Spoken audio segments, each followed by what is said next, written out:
Hello বন্ধুরা, চলে এসেছি আবার নতুন একটা ভিডিওতে। তোমাদেরকে স্বাগত জানাই। আর এখন রাতে ডিনার নিয়ে এসেছি।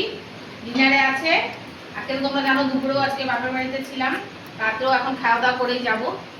তাই এই যে লুচি ফুলকো ফুলকো, এই যে এক একটা ফুলকো ফুলকো লুচি, সঙ্গে রয়েছে ছোলার ডাল,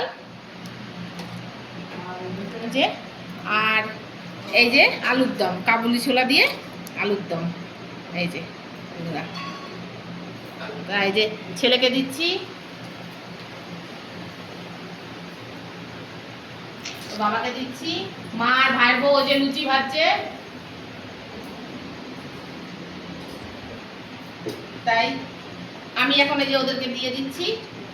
ভাই বললো একটু পরে খাবে, তা ওরা পরে খাবে, বললো তোরা খেয়ে চলে যা, আমরা খাচ্ছি আস্তে ধীরে সুস্থে পরে। তা এই হলো, আমরা এই জন্য বাড়ি যাবো বলে তাড়াতাড়ি করে খেয়ে দিচ্ছি আমরা। তাহলে আমরা খাওয়া দাওয়াটা কমপ্লিট করি। আমিও এই যে আমারও নিয়ে নিয়েছি, আমিও বসে যাবো খেয়ে দিয়ে নিয়ে, তারপর আবার বাড়ি যেতে হবে। তাহলে তোমাদের সঙ্গে দেখা হবে পরে আবার অন্য কোনো ভিডিওতে। ততক্ষণের জন্য ভালো দেখবো, আর আমার ভিডিওটা ভালো লাগলে লাইক শেয়ার সাবস্ক্রাইব করে পাশে থেকো। শুভরাত্রি।